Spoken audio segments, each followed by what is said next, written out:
Hi, my name is Barry Ellsworth, and I'm running as a Democrat for the U.S. Senate here in Nevada. And I just want to take a moment to share with you what I would do if elected. There are about 180,000 people in this state that needs jobs.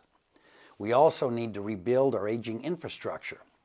We've been waiting for the private sector to create jobs for over 4 years, and it isn't happening. It is obvious Congress doesn't understand economics well enough to realize that nothing is going to change in this environment because of the fear business owners have of the instability in our financial structure. The President and the members of Congress need to stop talking about creating jobs and actually do it. If you send me to Washington, one of the first things I will do is introduce legislation and lobby the White House to build 25 square miles of solar panels here in the deserts of Nevada. That would put tens of thousands of people to work immediately. We need to invest in the middle class in this country as well as our infrastructure.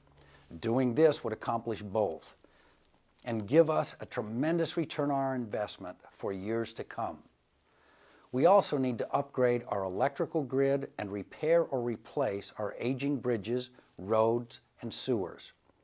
And we should start doing these things now to put people back to work while making our state and country strong again. I want to extend the same relief to homeowners as Congress gave the banks. Right now, I'm asking people to go to our website and sign a petition that we are going to send to Governor Sandoval here in Nevada and to President Obama, asking them to issue executive orders to stop banks from throwing people from their homes. This petition will allow them to reduce the principal owed upon their mortgages and let them refinance at an interest rate of 5% or less. It's the right thing to do. Please sign the petition. Deregulation of Wall Street and the creation of the too-big-to-fail banks is the root cause of our financial crisis. Glass-Steagall needs to be reinstated, and Wall Street needs real regulation. Reinstating Glass-Steagall would force the breakup of the too-big-to-fail banks, so they are not too big to fail, and our banking system is safe again. The SEC also needs to be told to do their job and abolish the use of 40-to-1 leverage now, taking the maximum back to where it was before the crisis at 15-to-1. This would take a substantial amount of risk out of the system. We also need sensible federal mortgage regulation. If a person wants to buy a home, he or she needs to put down at least 10%.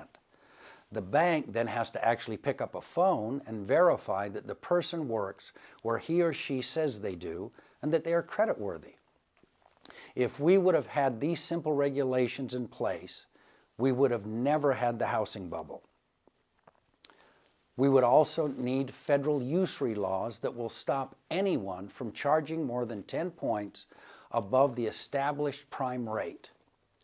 Establishing fair and reasonable mortgage and lending laws would do more to stop predatory lending than anything else we could do. We also need to restructure and streamline the Department of Education so it works again. Making an investment in the youth of this state and country is one of the biggest responsibilities we have as a society. I applaud what the President said in this year's State of the Union message concerning education. But it's time we stop talking about it and actually do it.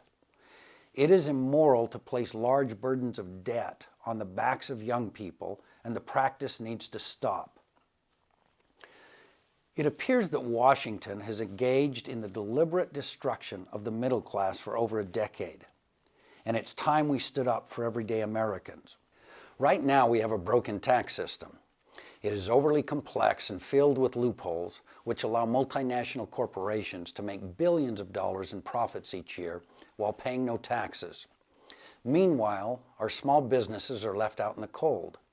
We need a level playing field where the biggest companies pay more than small businesses because they can afford to, until we get our deficits under control.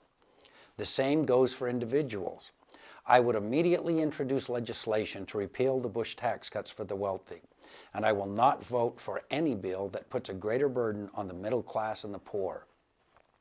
There are many other things we need to do, but these are the most important ones, and they need to be addressed immediately.